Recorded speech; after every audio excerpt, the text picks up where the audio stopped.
So if they opened the barn doors and said, Bessie, go free, Bessie's going to wander out into the snow, scratch a bit, and then die.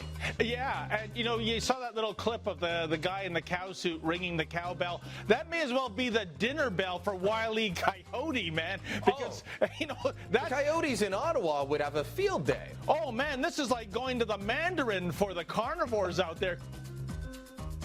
That clip, that segment with David Menzies last week on the Peta protest in Toronto, well, I've never seen anything quite like it. It's caused controversy among PETA supporters. It's received praise from people in the dairy industry on both sides of the border. In fact, this story's been spread around North American-wide, and we've been receiving emails and comments from people on both sides of the issue. Lots of them saying, we didn't give PETA its due. So now, Emily Lavender joins us now. She is a campaigner with PETA and was part of that protest there.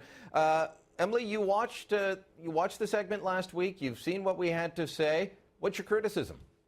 I always enjoy Sun TV's coverage. It was funny, but if you want PETA's side of it, cows are already destined to the slaughterhouse that are used for the dairy industry. So as much as it would be wonderful that they would go to sanctuaries, they're already going to a slaughterhouse. So what would happen basically... But if they go to the slaughterhouse, then at least the animal's being used. You may disagree with how it's being used because I'm assuming that you're a vegan, but at least the animal's being used there.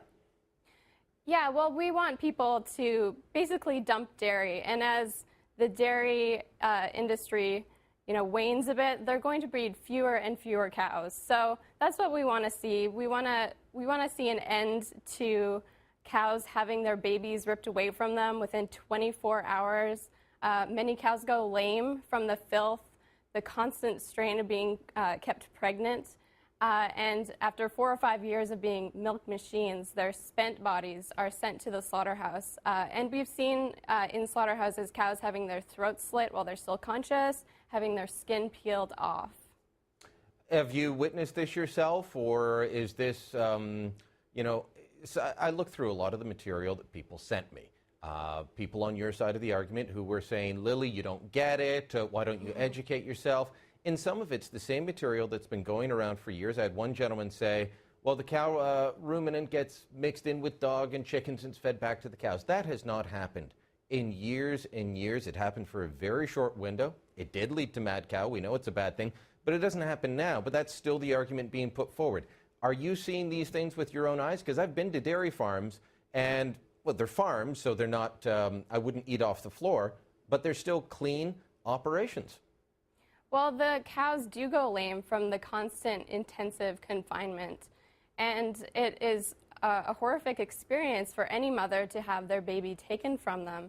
Cows have been seen crying out for days after their calves have been taken from them. They've jumped fences and walked for miles after they've been sold at auction.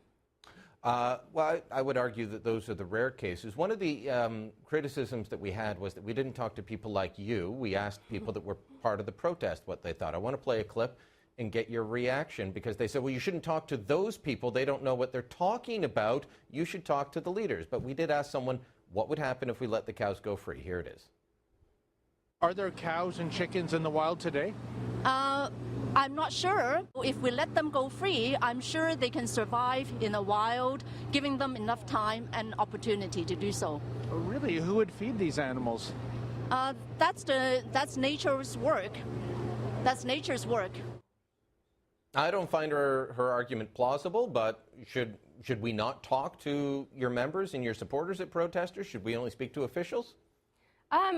Speak to whoever you like. But I'm sure that the woman speaking, they often go out with Toronto Pig Save, Toronto Cow Save, and they witness these animals on the way to the slaughterhouse while they're in transport trucks. They did it recently when it was like minus 30, minus 40. Some animals freeze to the side of transport trucks because they're transported in all weather extremes, including when it's 30 degrees or 40 degrees in the summer. And I mean, people see these animals as individuals. They have personalities. They form friendships and families when given the chance.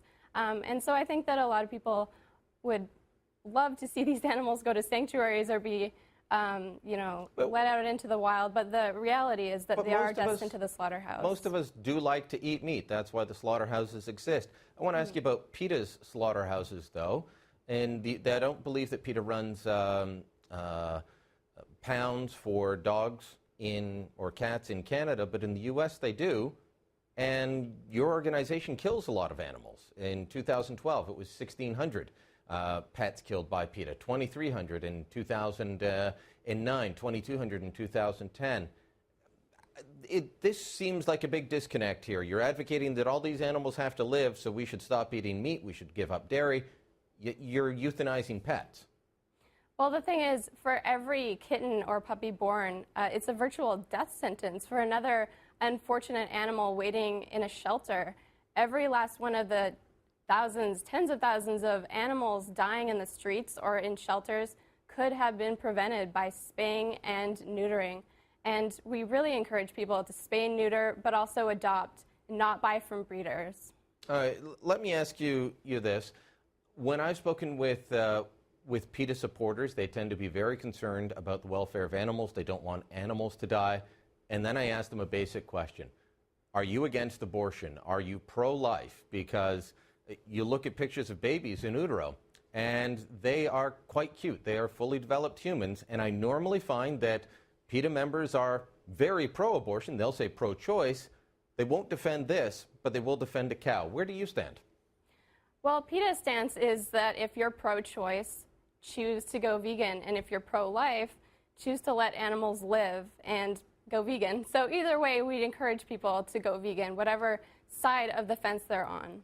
So basically, it's defend animals, but not humans.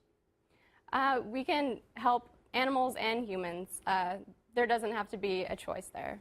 But you just said, be pro-choice and go vegan. It's an intellectual inconsistency.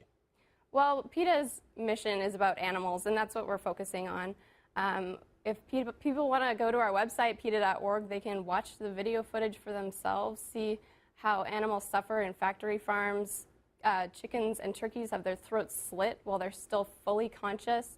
Pigs have their teeth, tails, and testicles cut off without any painkillers. And again, you guys do go to the extreme. We'll let the viewers decide. We'll send them to Facebook, facebook.com. Punch in my name, Brian Lilly. You'll find us. Thanks, Emily, for dropping by. Thank you. We'll chat again.